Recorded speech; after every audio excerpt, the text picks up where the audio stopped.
Welcome and good afternoon to all of our attendees. My name is Heather Dessette and I'm NetElixir's Event Marketing Manager. Today it's a privilege to welcome our guest speaker, Ajit Sivadasan, who is the founding executive of Lenovo's Global Online Strategies. Ajit will be presenting a different holiday, opportunities and challenges in a COVID world. This webinar is very special to us because 10 years ago today, Lenovo and NetElixir teamed up, and today we're happy to be celebrating a decade of holiday preparation and yearly success. This webinar is an extension of our Connecting the Dots Holiday Readiness Summit for retailers that took place on August 13th. Full recordings of each presentation are still available at netelixir.com/holiday summit for those interested in rewatching. But today we are focusing on helping our audience continue to connect those dots and learn the holiday strategies from retail leaders like Lenovo. Before we dive into today's presentation, I quickly wanted to share with you a little bit about who NetElixir is and why we are the digital marketing holiday experts. On the next slide, you'll see that our primary goal is to help retail brands find and engage high-value customers and acquire game-changing insights.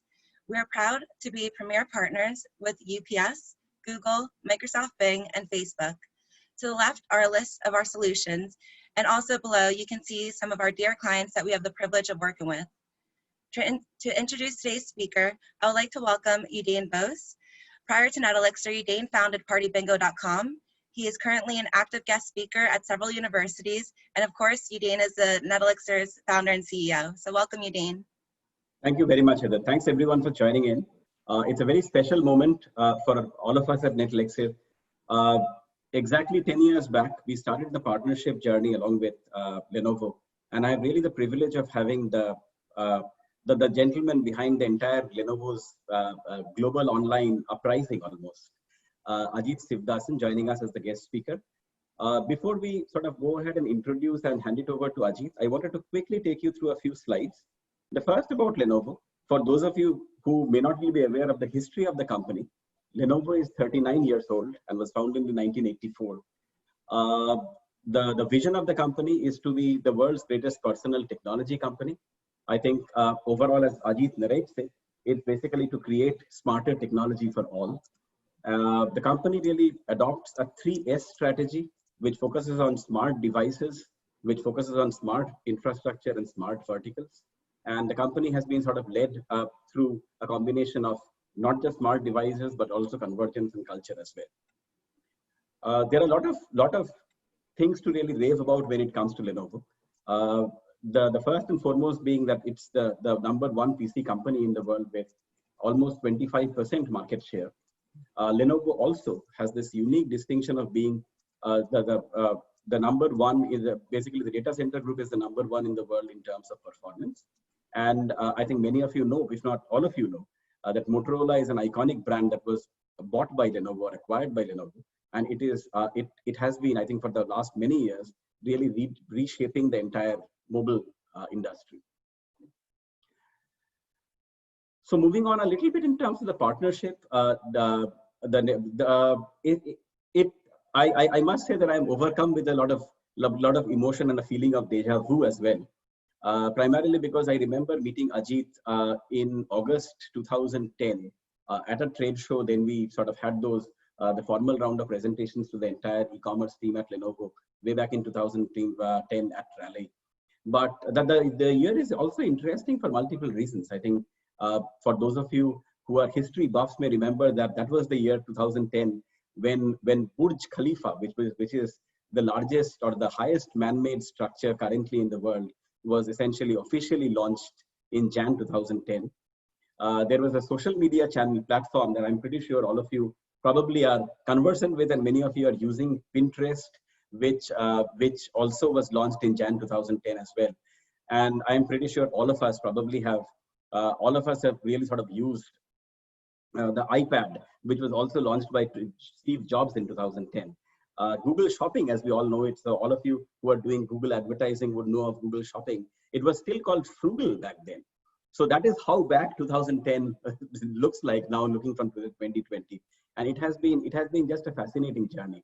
And we really consider ourselves very, very privileged that we got this opportunity to not only partner with Lenovo as an extension of their team, but also really have this unique view literally from almost the best possible vantage situation, where we could see as to how the different strategies and a very powerful and a compelling vision was able to drive the company and get it to the level that it currently is, the #1 PC manufacturer and one of the most reputed brands in the world at this time.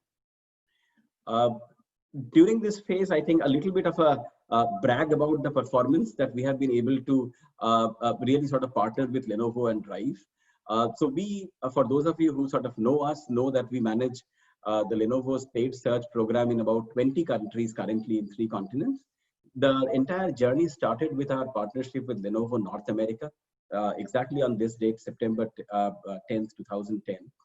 And since then, overall, Lenovo has really exploded in terms of their revenue.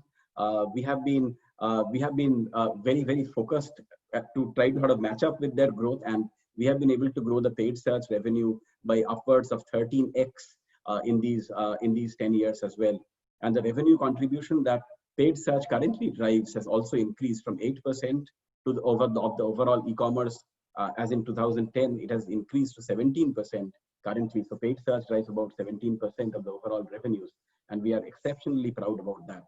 I also wanted to, at this point in time, just pause here and acknowledge quite a few members. I think first and foremost, I have mentioned about Ajit. We have Carlo Savino. He's the head of North America e-commerce, who's sort of joining us. Carlo was a panelist at our event last month. We have other members from the Lenovo team sort of joining in. We have sort of Kate here. We have other members sort of joining in. I believe Richard and Jeremy were supposed to join in from Europe as well. So welcome to all of you. It has really been a privilege working with all of you. And last but not the least, it's very important for me to also really acknowledge and highlight the commitment which has been shown by the exceptional team members at NetElixir. Sometimes, in fact, I think we take sort of more pride in being an extension of Lenovo team, these team members. So I have Devdeep, who's sort of joining us, who has been leading this account pretty much from day one. I have Keith Levitt joining us, so who's been the overall enterprise account director pretty much when we started off, and it has been a fascinating journey. And we have other team members, Sudarshan, Shreya, Naveen, everyone joining us. Thank you very much for your commitment, guys. Without you, I think this incredible milestone would really not have been possible. And we feel very, very privileged that we have been able to sort of reach where we are today at this point in time. With that, I take immense pleasure in introducing to all of you Ajit Sivadasan. I don't know as to whether I should call Ajit an expert in global online sales, because he really is an expert and a global expert in online sales, because how else would you really understand and appreciate the fact that when he has joined to now, Lenovo has really, the footprint has expanded to over 90 countries, and their overall revenue e-commerce has really gone multiple fold. He's a very prolific keynote speaker and a guest lecturer in classrooms. And he speaks extensively in terms of big data, predictive analytics, customer journey satisfaction, a lot in terms of strategy as well. And is just a tremendous wealth of knowledge. One last thing which I definitely want to mention about Ajit, which may not be mentioned in this slide for all of you to know. I think the amount of work he really does for a lot of charitable purposes is something which I really, really personally am a big fan of. And I really commend that, because I think it's very important when you are a leader to really understand that your responsibilities go much beyond just the organization or your immediate family and friends. And I think Ajit, through his contributions to various social causes, really has been able to make a big impact for many people. So on behalf of, I think, everyone, I really sort of thank Ajit. And with that, let me hand it over to Ajit. Ajit, it's a privilege having you. Take it away. Hey, thank you, Udayan. Can you hear me well? Yes, you're loud and clear. Yeah. Okay, wonderful. Thank you for giving me the opportunity to speak a little bit to the audience. Congratulations to the audience. If you found an hour in the afternoon when you could probably be more productive to listen to somebody talk about COVID and related issues. But I really thought that what I wanted to do was really set the stage for a broader conversation on what's happening from my standpoint. And I just want to tell everybody that, look, at the end of the day, COVID is affecting people in very different ways, and how it's going to manifest itself for different people, it may be different. So what works for me may or may not work for everybody else. So I I caution everybody to not just take everything that I say without a grain of salt, because I think things will be different for different people. But having said that, let me just talk about a few things that I have seen. Obviously, we have had 6 months of this experience, so we know a little bit more. And I do believe that what we have seen in the past, there are some things that will stay that way, but there's probably going to be some things that will change. So generally, I think most of the discussion is focused on what we think is going to happen. And it's anybody's guess as to whether that's going to happen or not. So with that, Udayan, can we just go to the next slide? So, one thing that I do is really focus on broad trends. And this is not a COVID special. This is just an understanding of where the world is. And it really helps you understand what changes one can expect. So when we were thinking about our own strategy from an online standpoint for Lenovo, we looked at broad trends that were happening. And there's probably 100 trends that are relevant. And we had to work very hard to get to about 10 that we felt were probably going to be pretty impactful. And the 10 are, if you click a couple more times, so the 10 trends that we thought that were very, very important, where we felt that connected health was going to be a substantially important thing. We are particularly aware that there is a demographic shift that's significantly meaningful in terms of how the world is going to change. And it really has to do with how millennials are going to evolve. I think we are on the verge of a generational shift, which is in many ways, from an online standpoint, going to accelerate adoption. And quite frankly, COVID has acted as that accelerator, as a matter of fact. I mean, we were pretty sure that this was going to happen, but never predicted that something like this event would have actually accelerated. But we do know that the demographic shift was going to do something like this maybe in the next 3 to 5 years. The other things that are really relevant are the connected individual, between the phones, the tablets, and all of the kind of digital devices. The individual being more connected has significant implications for advertising, significant implication for targeting, and other things that online salespeople are interested in.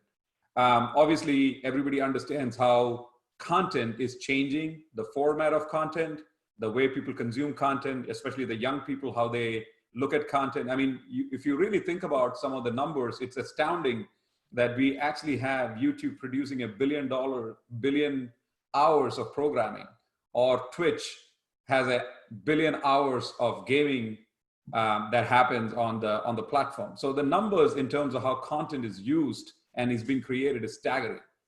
Of course, we also know that the traditional definition and the view on home and car ownership, as an example, is going to change quite dramatically in the next 10 to 15 years. Another big shift that we have seen is how people don't want to pay for everything. People want to pay as they go.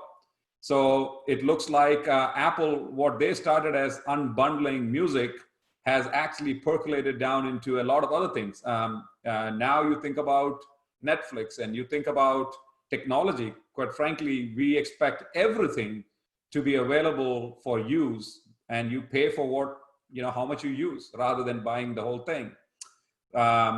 Transportation. I mean, the driverless vehicle is here. I think we are going to see the end of dealerships, and we're going to probably see the end of car ownership very soon. Education. I don't have to say much about education because most of you are probably affected. You probably have kids, or you're probably studying online, or if you are like me, I have one in college and one in high school. They're all studying from home. We do believe that education in its current form will get completely disintermediated, because it's probably one of the most expensive items that somebody spends money on, and it's ripe for disintermediation. So we do expect education to get much more democratized in the next 10 years. It's already started. And then the move towards experiential commerce. So it's no longer about having product feeds and speeds. It's about trying to weave an experience into the buying process. So that's going to evolve. And you already see, by the way, that physical retail is beginning to get redefined into an experiential thing rather than even a sales motion. So you're going to see dramatic change in how that evolves. And then finally, the massive redefinition of physical retail. And we'll talk a little bit about that in the presentation. But look, I mean, here's the point. Out of these 10 kind of mega trends, we felt 5, the health, connected health, pay for use, education, and then content and redefinition of retail are going to be pretty substantial that affect our business. And it likely is going to affect several other people and several other businesses, either as part of your work or part of your home or your kids or your family. So, so to me, the COVID-19, what it has done really has a profound impact on business models and disruption that has happened around business models. I mean, you can see examples in every country, every place, every industry. And most often what you hear is this pandemic basically has brought forward digital transformation a few years, which we couldn't do in the natural way, but I think it's put everything in focus and companies are scrambling to try and catch up. All right. Ajit, before I move on to the next one, I mean, since I think as Ajit mentioned, the idea is to have really sort of trigger a conversation, and I'm already getting some questions. Okay. Now, would it be okay if I sort of get the questions in as they come in? Because that way it can be a lot more relevant to this presentation as well. Or would you? Yeah. So one question which has been asked is, when you say pay to use, are you suggesting customers wish of unbundling the services like Amazon Prime, etc., or what exactly do you mean when you say pay to use? Well, I mean, it can take many forms, but essentially what we are seeing is a subscription-based, SaaS-based approach to buying things. And we expect hardware, as an example, to be sold as a service. We expect, just like music, music, it used to be that you had to buy a record, now you buy a song. It's the same thing with technology, it's the same thing with software, it's the same thing with hardware. Everything as a service. So you basically say, I'm a small and medium business, I'm a student, I would like to have technology, but I don't want to pay $3,000 to buy technology. Can I buy a monthly subscription and then you give me something for it? So we do think that is the future, where, if you take Lenovo's context, I mean, we can see big companies basically saying, look, we need 1,000 systems, 1,000 PCs from you, but we would like to pay based on a per seat basis rather than buying 1,000 systems. So then Lenovo figures out how to take 1,000 systems, install it for you, and then charge you on a per user basis at the end of maybe 3 years or whatever the time period is. If a system goes down, we come and replace it, right? You don't have to worry about any of that stuff. Our IT people take care of everything. And you basically, the day you decide that you don't want to use the PC, then you say, well, okay, I'm going to stop paying. So it's a very simplified way of kind of looking at it, but essentially, as more and more infrastructure and technology is going to evolve faster, I think people from an ownership standpoint probably don't want to own it outright, and they probably want to just lease it, or for a lack of better term, they just want to use it as a service. Mm-hmm. Understood. Great. Thank you. Thank you. Absolutely. Let me move on to the next slide. Yeah. So let me just talk about kind of the pandemic. I think, we clearly see it has affected everybody profoundly.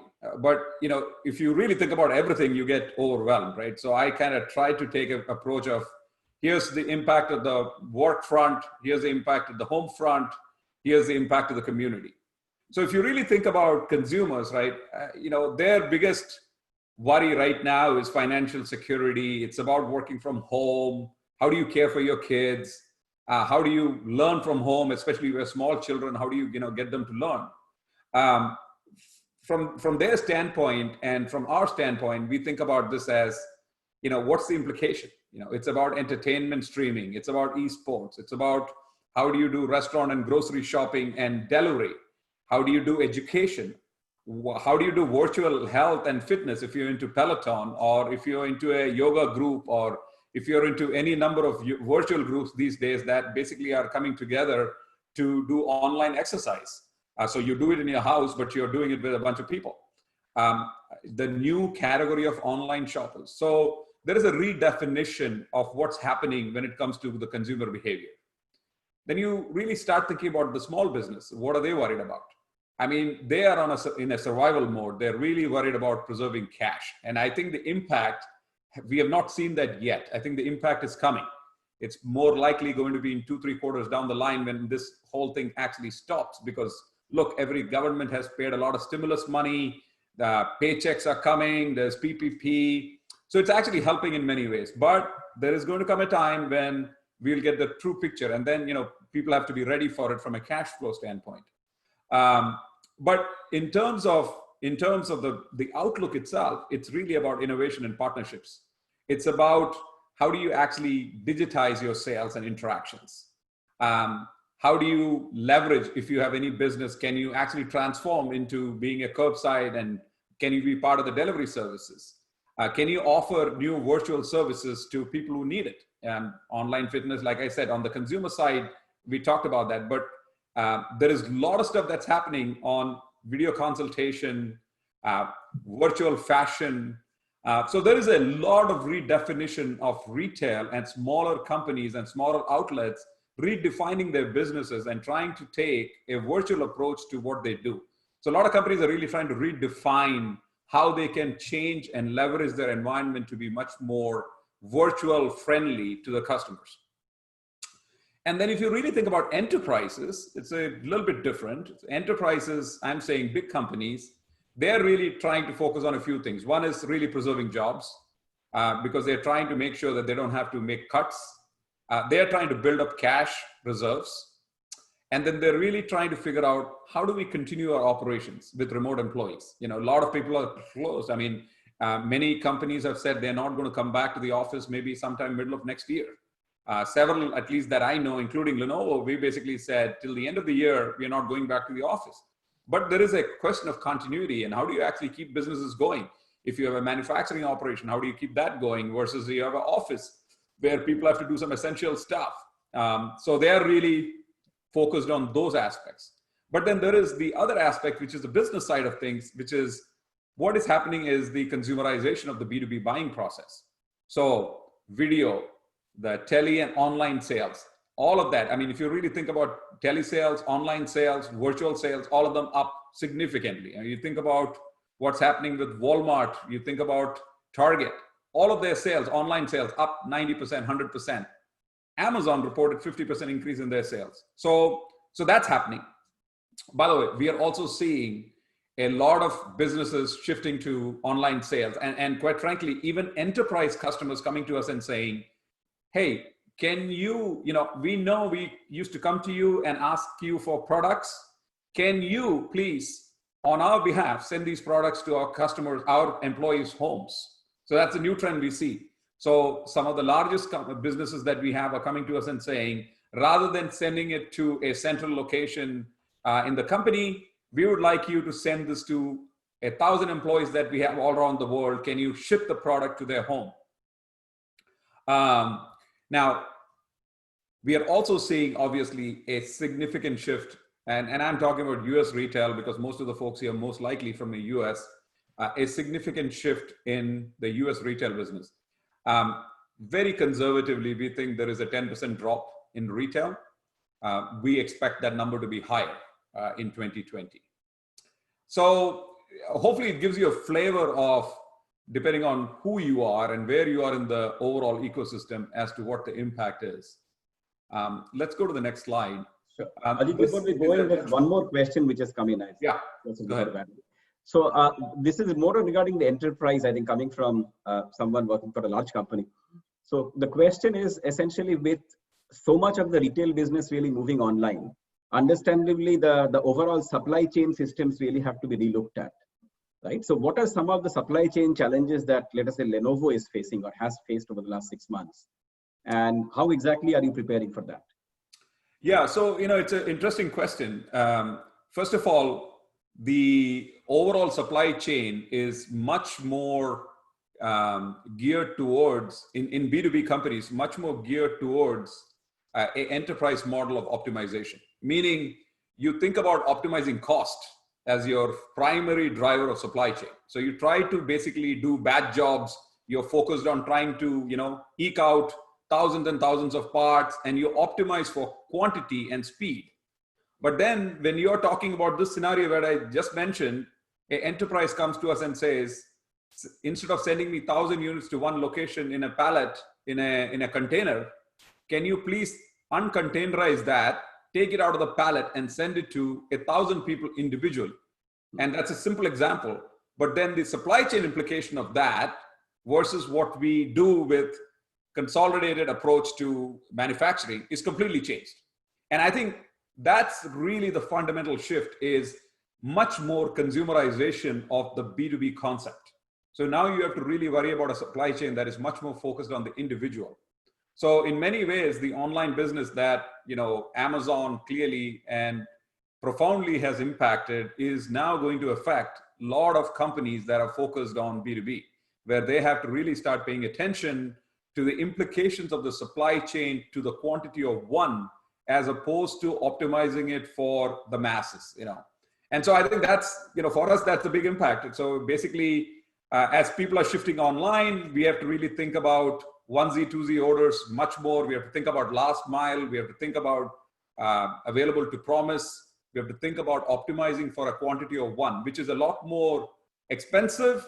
It's a lot more time consuming, and it requires technology that is different. And quite frankly, now you have to deal with millions more customers that have expectations from you in terms of what you ship to them. So suddenly, in many ways, I think, depending on what business you're doing, you have to become much more consumerized in your approach to supply chain. Great, thank you. Move on to the next one. Okay. So here are some trends. Obviously, this is not exhaustive, and I want to thank Carlo for actually putting all this together for me. So I appreciate Carlo is my leader for North America, and obviously much more qualified to talk about holiday than I am. But I think what he was trying to capture was some of the macroeconomic trends in e-commerce. And what we are seeing is most of the trends actually favor e-commerce. We do see some weakness in SMB for the reasons I mentioned. And we do see lower infrastructure spending, which is understandable because people are not in the office, they can't get to it, delivery services is a challenge, whole bunch of stuff. Now, there are specific trends that are interesting, right? Which is, the working from home, the social distancing, online events, essential travel, more time being spent online, and generally economic uncertainty. I mean, those are all kind of the big, broad messages. But if you really think about specific trends, we see the working from home having a profound impact in terms of store traffic, 40% decline in store traffic. In fact, many of the retailers have said that they're not going to be open for Black Friday, which is like significantly, it's a significant thing because the sales during Black Friday in a physical retail entity like Best Buy or others, like big numbers. So they've basically said, no, all that going to shift online. Consumer electronics e-commerce growth is 58%. Okay. Which means that there is a significant demand for electronics because people are trying to be connected and they're trying to be productive. The work from home paradigm has obviously driven the equipment need, whether it's a monitor, whether it's a PC, whether it's a tablet, or whether it's a headphone, all of that. In fact, even furniture, office furniture as an example. Your home had one or two computers and your kids were working working from school. Now everybody's home. So you got two kids, two parents, all trying to make a living or studying. And then suddenly you have this increased need for working from home equipment. The 1 to 99 SMB IT infrastructure spend is declining. I mean, no question that there's an impact. But it's not that profound. It's only 3.5%. But I do expect that to get worse as the next couple of months roll by here, and as the pandemic closes and the economy tries to restart. The FY20 SMB on-prem infrastructure spend a little bit more on the hardware side and a little bit more on the bigger SMB entities. That's down a little bit more substantially, like 10%. And then, everybody knows the story about unemployment. It's significantly higher. we do think that that's going to be a drag on the economy. Many of the world's global economies are down significantly. Japan, as an example, down more than 20%. US economy, I think, impacted by 7 to 8%, probably more. So in general, there is structural damage to the economy. Okay. One question which came in, Ajit, was the consumer electronics e-com growth 58%. Are there any specific categories that Lenovo seems to be doing exceptionally well while other categories may not be doing as well? I mean, has any shifts happened in terms of what people are really buying? Yeah, what we are finding is laptops as a category going, significant demand in laptops. We see significant demand in displays.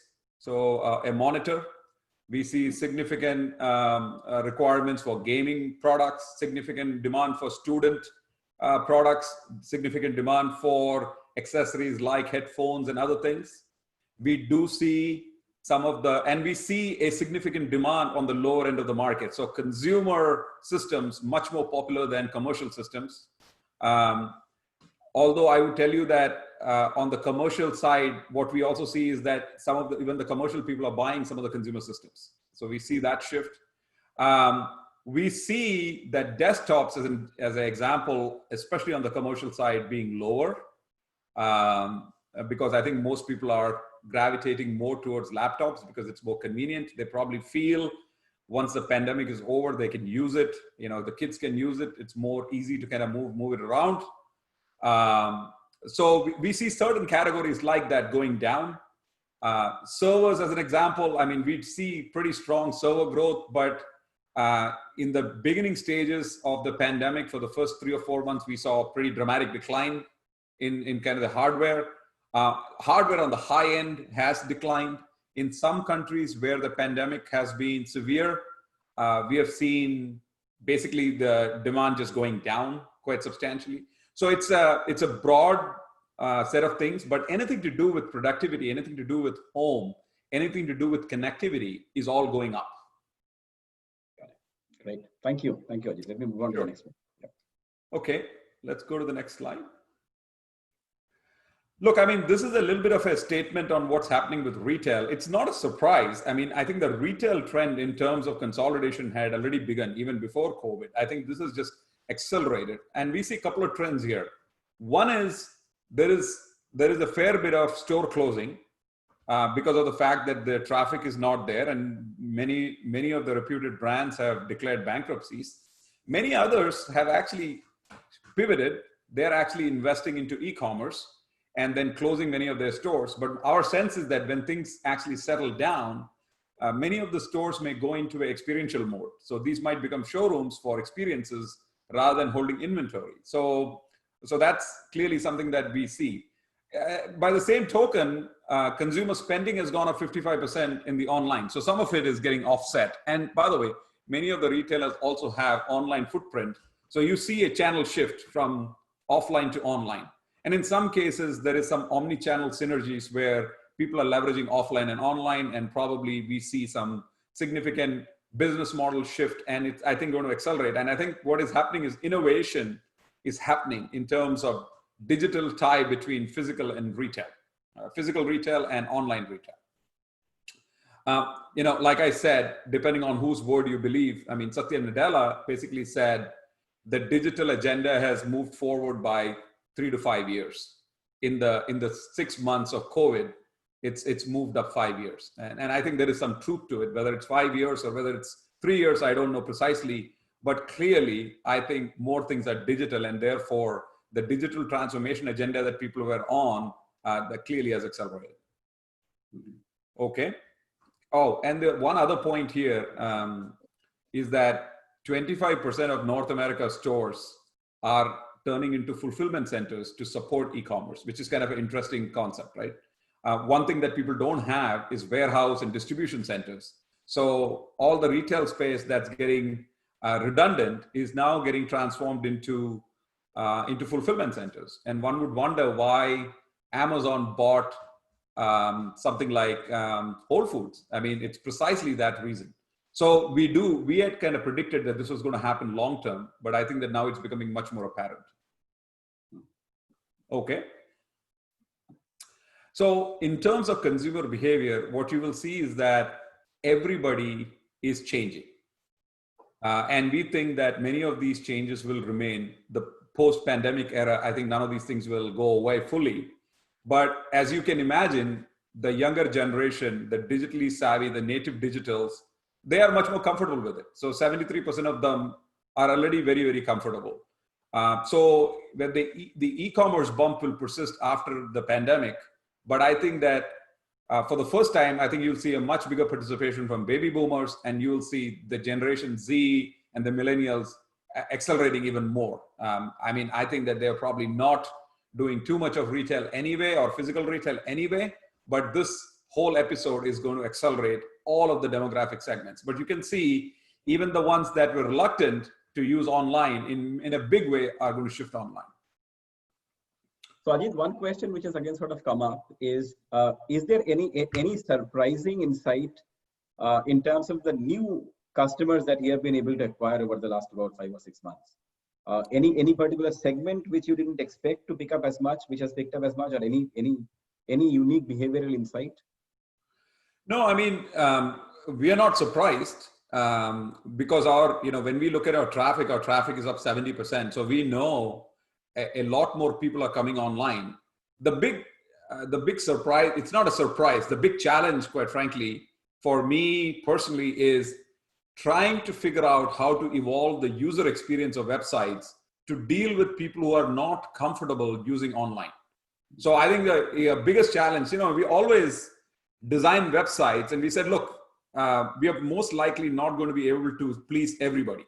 So you always try to get to certain segments that are savvy, you build experience for them, then you say, well, let's extrapolate for people who are less savvy. But I think for the first time, we are having a situation where we probably have a lot of people who are not savvy at all.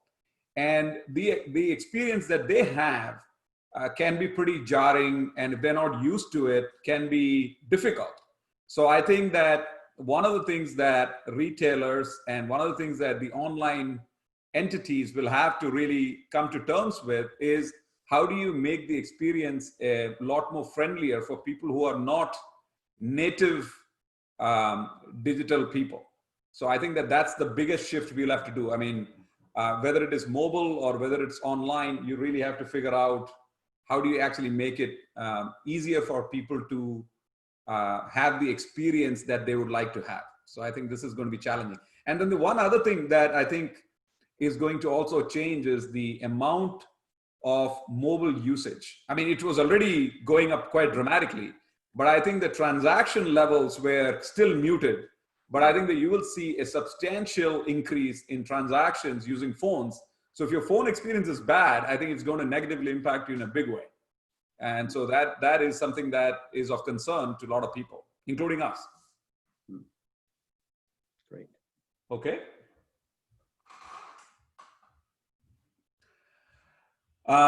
So this one really is a summary of things that we should probably be thinking about as customers spend more time at home, their home goods and work and learn from home products, all of these things that are changing.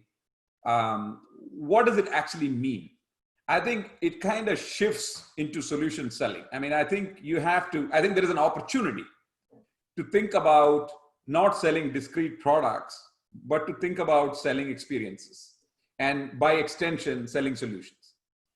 And you can see the category, I'm not going to go through this, the category growth in pretty much everything. It's pretty substantial. I mean, most of the categories are at least 20%, some of them are 70 to 80%.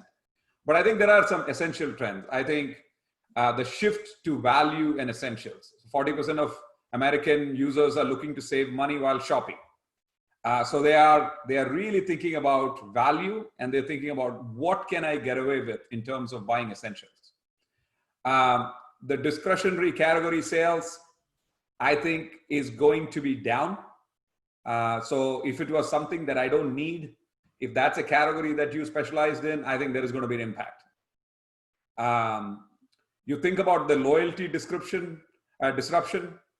75% of consumers have tried new brands and shopping methods, primarily driven by convenience and value. This is because now people are getting comfortable with trying to do different things online. So, instead of going to Nordstrom and having that experience and that really driving your loyalty, now you are on a cell phone or you're on your smartphone and you can basically go to any brand. Advertising is the only limit, and then you are able to experience a different type. And I think that there is going to be a substantial disruption to loyalty potentially, because people are going to start experiencing and experimenting with different things. In terms of being at home, what does that economy mean? 75% waiting for milestones before engaging in out-of-home activities, which is, I think a roundabout way of saying people are being very cautious with the pandemic and are homebound and likely not doing things that would require them to take any kind of risk. I mean, look, I've been in my house for 7 months. I have not traveled. In a typical year, I would have traveled about 150,000 miles internationally by now. So I have not traveled a single day. So if you just imagine the impact. So I'm not at the airport, I'm not eating, I'm not on a plane, I'm not buying plane tickets, I'm not renting hotel rooms, I am not eating out. None of those things are happening. And you can extrapolate that to every other traveler and the entire economy around travel. People are not taking vacations. People are not doing anything. So that is a significant impact. In terms of moving to a virtual workforce, non-production staff fully remote from now on. And this is PSA, which is a French automaker. I mean, you can imagine what that means. They're making cars remotely, all of their people, I mean, except the factory workers. PC workers, all of us, we have 60,000 people around the world in 190 countries or plus, all working from home, designing PCs. So you think about Twitter. Twitter has basically announced that, Twitter and I think Google have announced that nobody needs to come to work until, I think, middle of next year, or maybe even later next year. Yeah, July, yeah. And the funny thing is, the implication for that is office space, as we know it, is probably done. Many of the companies are not, they're going to stop either fully or partially getting rid of office space. It's the number one expense item for most companies, right? So the moving to a virtual workforce is going to have a pretty substantial impact on what is going to happen with real estate, commercial real estate especially. In fact, there's a discussion that even residential real estate is going to shift from much more urban areas to rural areas, because now you can actually be rural because you don't have to come to office every day. Your commute was 2 hours. The only reason you stayed 40 minutes or 30 minutes from work was because you had to drive in every day. Now, if you don't have to do that on a regular basis, why not just go buy a bigger house and a bigger lot somewhere else, right? And then, of course, if you really think about what's happening with the overall online education, like I mentioned, the online education market is projected to be $350 billion by 2025, from a mere $19 billion in 2019. In fact, I would say this is probably understated. I just want us to think about college education getting completely gutted. The Harvards and the Stanfords and some of the big schools, yes, but the opportunity is that a professor who is really good, or a course that's really well taught, getting to thousands and thousands of people, as opposed to reaching a classroom of 30 or 40 or 100 or 150 students. So if you really start thinking in those lines, there is no end to how education is going to get impacted. So I think that 350 billion is like a very conservative number. But I think that the investments, the change, Baiju, the Indian app for online learning, was yesterday, I think it was valued at 10 billion. Yeah. 10 billion. So hopefully that gives you a flavor, and this is from McKinsey and Bazaar Voice and some other folks, V-Forum, in terms of how we think people are perceiving different things and how the impact is going to happen across industries and across their own personal lives. Hopefully, and it affects different people differently in different markets. So, it's just supposed to give you a flavor for how we think the world is going to change. Okay. I mean, one question which came in, I mean, this was the first back to school season in the pandemic, right? Any unique trends that you observed during this back to school season, since this is like so fresh? No, I mean, like I said, I mean, people are scrambling to buy PCs, people are scrambling to buy monitors, people are scrambling to buy office furniture, basically anything that they need for education. You know, the big problem in the PC industry and in many industries, quite frankly, is the products are actually disrupted because of supply chain disruptions. Many of the small suppliers are affected. Many suppliers are actually gone out of business. So the entire supply chain and the network of supply chain, vendors to vendors to vendors, that whole ecosystem has been disrupted. So there is severe shortages in panels, severe shortages in CPUs, severe shortages in furniture. Things are taking way too long for people to get the products. So that disruption is really causing a lot of anxiety for people. So the back to school season, I mean, you know, our business is up 40, 50% year on year. And if you look at categories like education, our sales are up almost 150, 200% in many places. I mean, if you think about Latin America, which was basically, we are selling, you know, very small amount of stuff. Latin America, I will take an example of Argentina. Sales have gone up by 1,500%. Wow. This quarter, 1,500%. So 15x. So you can imagine, right? I mean, it's complete chaos when it comes to some of these things. So people are scrambling. I mean, I can tell you for a fact, I am involved with many charities, like you mentioned in India. One of the things that we find very, very painful is that young children and even college-going kids having a difficult time trying to do their assignments. Because in poor countries, you know, people are trying to do their assignments on phones. And in many cases, they don't have phones. There have been reported cases of suicide by kids who are not able to adjust. So there is also a pretty significant social impact to people in terms of how they're trying to cope up, especially in poor countries. So, you know, this has had a very profound impact on society in general in terms of the education space.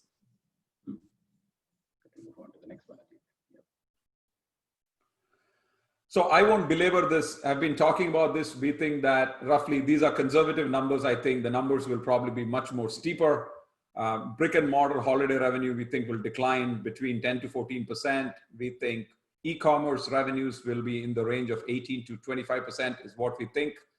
So we definitely think a lot of it is going to be a shift, but also I think new demand based on new customers coming online. And increased demand in certain categories because people need more systems, people need more things. That's going to make them more productive. So Ajit, one question just came in regarding more of the holidays and the promotion plan during the holidays. I mean, as all of us know, I think the holidays are exceptionally sales promotion driven. So the question is, have you changed or are you planning to change your planned promotions at all? For example, the person who's mentioning this, she's a pretty large retailer. She mentions that we have stopped doing our 10% off holiday sales since we are already having a hard time keeping up with the demand. So are you really relooking at the 4 Ps essentially almost, specifically with the focus on promotion? Yeah, I mean, you know, it all depends on the category. So if you're in the category that requires people to work from home and be productive, as an example, I'll use our example. People need PCs. And right now we have a shortage of PCs. So in that environment, we are not probably going to have the kind of price promotions that we have seen in the past, simply because the supply chain is disrupted. I think there is going to be increased demand. I think there is going to be much more increased demand on the lower end of the market. People are going to be price conscious. So while they are not going to probably get great deals, they are going to probably reduce their spending. So we will definitely see that trend. I think that essentials will be sought after. People are going to be careful, especially if you think about the socio-economic layers. I think people are going to be careful how they spend. I mean, I was mentioning this to you. I'm looking to buy a car because my lease on my car is up and I'm trying to buy a car. So first of all, there are no new cars the ones that I want to buy, there are no new cars. Then I'm looking at used cars, you know, lightly used cars with low mileage. Those are as expensive as the new cars because they're saying, look, if you want to buy it, you can buy it. But we can't discount it any further because we have no inventory because our supply chain is disrupted. So in a nutshell, what I'm saying is when I extrapolate all this stuff, I think that because of the fact that the supply chain is disrupted, because of the fact that retail is disrupted, I think that there is going to be extended period. I think holiday season will start earlier because typically the holiday season was around Black Friday, Cyber Monday, and it was an event for the store. It was about driving foot traffic into the store, but all that is shifted online. So basically, you have an extended period of holiday. There is no reason for you to just pick one day. Cyber Monday, all those events are going to be there still, but I think that people are going to see holiday becoming much more broader. It's going to start earlier. It's going to last longer. I think that the sales are going to go up. There's going to be shift to online. Essential categories, there are going to be a huge contention between demand and supply. We are going to see discretionary spending coming down. So some of the categories where people think that it's discretionary, I think that they will have an impact. What else can I tell you? I think price promotion from our standpoint, as an example, we are going to be cautious about price promoting because we don't have the product. So we don't want to price promote and basically drive everything down. By the way, the cost of doing business has gone up in many ways. In many cases, our logistics costs have gone up, our air shipments have gone up. So cost of doing business has also gone up, component costs have gone up. Therefore, we are also being a little bit careful in not over discounting and giving away margin to the point where, the margins are compressed already because the cost structure has gone up. So we don't want to kind of pass on all the cost to the consumer, but we also then cannot do a lot of discounting. So my sense is that you're going to see lesser discounts on account of that. Mm-hmm. A lot of questions are coming in, Ajit, but let us sort of go through and complete the presentation. So, Karina, your question, Lee, your question, we sort of address at the end of this thing. We have just a couple of more slides to go through. So, Ajit, let me move on to the next one. Yeah. So, look, I mean, this is a pretty bold statement: evolve or perish. Brands have to step up their strategic thinking to stay ahead of the curve in a rapidly evolving market environment. I mean, obviously, you don't need to be a rocket scientist to figure that out. But I think 5 or 6 things that are important, and I've talked many of these things, right? So value over price. So this is going to be, with everything that is happening, I think that people are going to be looking for value. So to the earlier just point that I made, price promotions may not be the thing, but people are going to really go after value, and they're going to really try to go after categories that they really want. So discretionary spending comes down. I think there is probably going to be a focus on brands trying to, potentially, educating rather than just trying to promote. So by the way, there's also a factor of new consumers coming online. They probably are not aware and not used to some of the ways in which, this works. So there is probably a need for more education. There are new solutions emerging. People are talking about new ways. I mean, I can tell you that there is a profound change in product design, in new categories of products emerging. I mean, who knew about Zoom and Teams and all this stuff 6 months ago? I mean, it was all optional. People knew about WebEx. People knew about 1 or 2 things. And now everybody talks about Zoom and everybody talks about Teams. But I think there is going to be a new set of new categories of products that are coming that require probably education and how they actually work with each other. Solutions, not products, as we said, it's all going to be about, hey, how do you actually sell them a work from home package? How do you give them a study from home package? How do you bundle products together so that they're more productive, right? It's going to be that. It's going to be hardware, software, and everything else in between.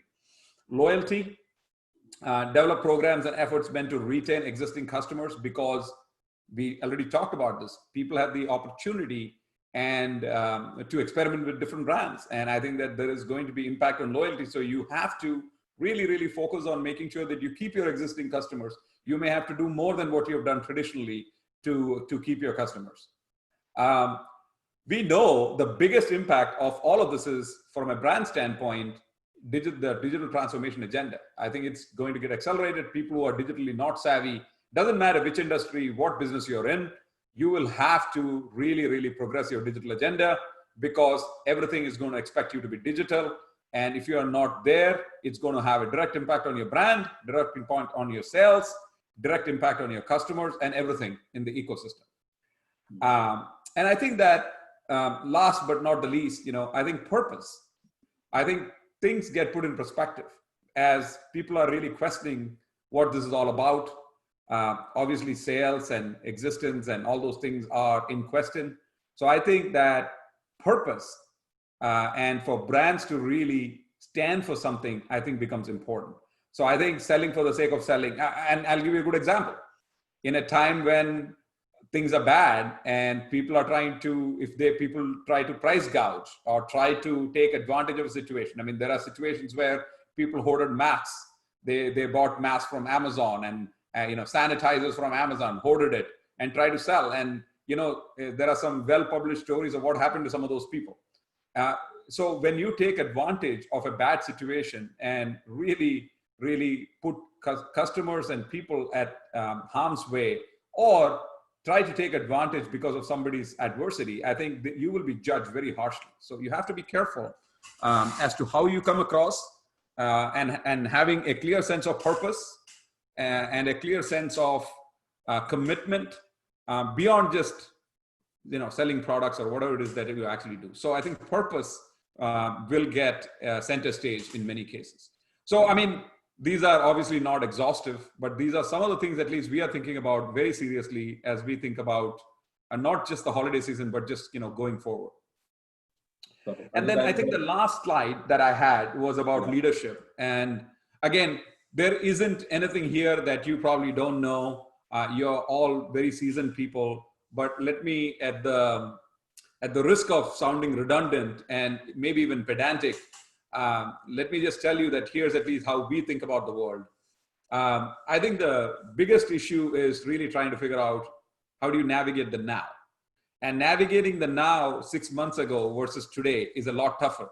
Because I can tell you, every person that I talk to, including myself, you're affected mentally, you're exhausted physically, and it weighs on you as you're trying to deal with, not meeting people, not being face-to-face, trying to do some of these things on an online format. It is exhausting mentally and physically. So as leaders, we have to really lead with purpose. We have to understand that a lot of people depend on us, and we have to kind of set the example and the tone.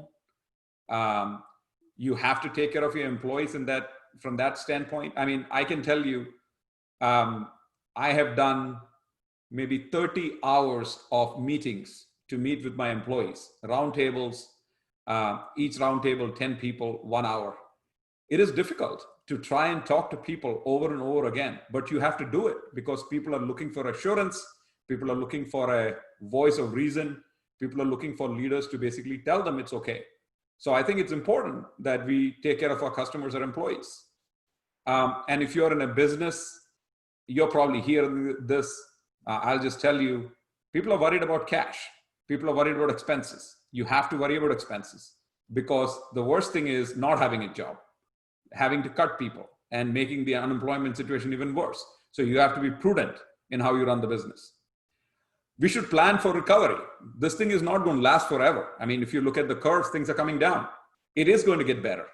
And when it gets better, you have to figure out how to accelerate your digital and your analytics engines. You have to figure out what opportunities you can take advantage of because it is going to happen. And you cannot, at a time like this, not be moved to take action that's going to make you productive.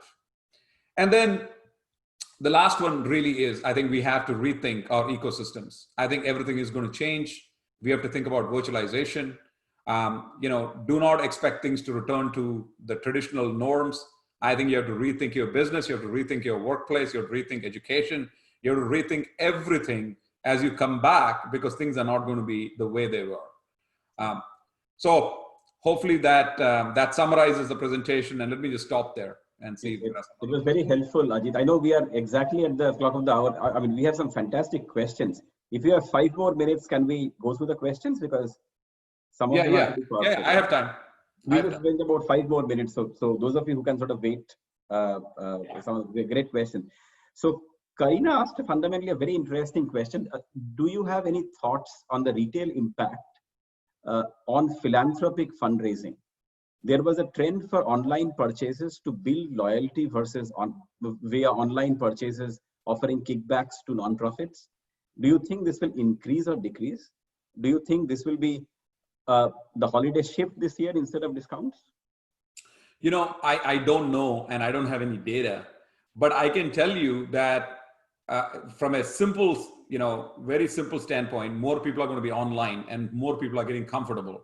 So you see places like Facebook and Instagram and all these places, people are much more digitally connected now. So my sense is that coupled with the fact that people are having a renewed sense of purpose. And in many cases, I think there is this stark reality of what life actually means because of the pandemic. I think people are going to, at least in the short run, be much more philanthropic, is my sense. So I think that people are going to give more, and they are probably going to give more online. And then you have to balance that with the fact that people are also worried about job, and they probably are thinking that there is unemployment. So there is going to be that balance.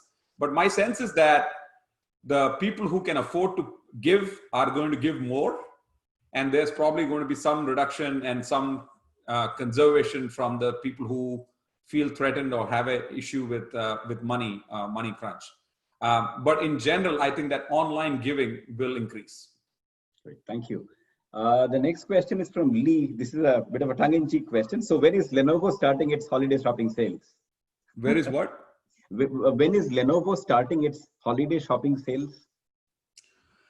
Yeah, I mean, we'll have to ask Carlo, but I think it's different times for different people. And quite frankly, with the profile that we have for demand, it seems like it's been a holiday season for the last 6 months because our business is up like 50%, right? So from an online standpoint, the demand is very, very strong. Our biggest challenge is, quite frankly, supply. We don't have supply. But having said that, I think that the traditional windows for Black Friday, Cyber Monday, from an online standpoint, will continue as advertised. But the big question will be, will it start a little bit earlier? And I think that will be a function of how the overall market is going to react. So as an example, if retail is going to start advertising and doing things earlier, then I think we will respond. But otherwise, I think that it's going to probably follow the traditional demand cycle, maybe a little bit earlier. But all of that, in my mind, is going to be dictated by supply and supply chain. Great, thank you. The question from Uday, do you expect a massive change in marketing channel mix? I mean, would social media play a critical role because brand loyalists might now look at trying out other brands as well, just because, I mean, whatever is available, product availability is driving the brand consideration. Can social media help here? So what is your thought on social media? Well, I mean, it's an interesting question. So here's you look at the data and you say, if more people are going to be online gets more crowded. As online gets more crowded and all the brands are trying to get people's attention, cost of advertising will go up. So in some ways, traditional marketing that used to happen outside now moves online, and online becomes a little bit more expensive. So I think that there is going to be that people have to deal with. So in some ways, I expect as things get back to normal, that the cost of advertising, cost of search, cost of some of these things will go up. So you will potentially see a resurgence of traditional marketing channels. So, there's going to come a time when online becomes so expensive that you say, well, TV seems like a good option, right? So I do see social becoming expensive. I do see search and other things getting expensive as more and more people come and start bidding on terms and things like that. And by the way, that's categories like ours, a lot more digitally savvy and everybody's online. But I'm really talking about much more broader categories that were traditionally not online. You'll start seeing those things getting crowded and more expensive. Great. Let me move on to the next one, Ajit, very quickly. Is this a good time for conquesting and capturing the competitors' e-commerce share? Well, I think they're saying the same thing, right? No, I mean, so the biggest worry for everybody should be that if you are, and we had this conversation yesterday with a senior team. So the thinking goes something like this. So in every industry, in every business, some people are more e-commerce savvy than others. So when you are forced into a situation where e-commerce becomes the kind of big thing, the people who are not savvy in e-commerce are going to be forced to go into e-commerce. And therefore, the people who are savvy and good in e-commerce will have to start defending much more aggressively their market share, and they will have to evolve their value proposition. They will have to start thinking about how to move up in their stack. Now, if you have a first mover advantage, you already have a good infrastructure, you have good people, and you already have an evolved practice. You can use that to your advantage in the short run, but you will have to continue to invest if you don't want to give up your advantage to traditional players who are now going to attack e-commerce. So I think that's the evolution. That's what's going to happen. Great. Thank you. The last question and the final question, Ajit, is from Susan. Great question, Susan. How have you all managed to continue to build a culture and motivate employees during this challenging time? I am personally finding it difficult as a leader. Yeah, so it's challenging. So that was my point. It's challenging. At least my leadership team and I think we are clear that the answer lies in communicating with people on a regular basis, both leadership and at an individual level. We try to do over communication where we can, both doing all hands as an example on a regular basis, communicating to them flexibility and understanding. I was in roundtables with a bunch of people, and one of the ladies said, look, my biggest challenge is I have 2 young children at home, and I can't be on meetings early morning, during the day, because my kids are, they need help with their assignments and they don't know how to use some of the systems. So I really have a difficult time attending meetings. So I said, you should tell your manager to arrange for meetings either early in the morning or late at night, because this doesn't make any sense. So you need to take a break, because kids are your priority. You need to make sure that they're going to be happy. Otherwise, you're not going to be happy. So you really, really have to pay attention to the well-being of the employees. Some of the employees are finding it easier because they're spending more time with their families. They love it. Some of the others, they are feeling miserable and emotionally drained because they can't see people, because they're a people person.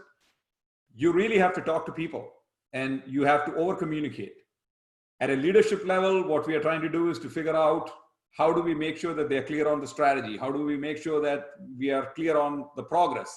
How do we make sure that you're spending some time face-to-face, understanding, talking to them? So in many ways, I think even though you might be drained as a leader, you still have to spend and find time to communicate and talk to people. You have to be flexible.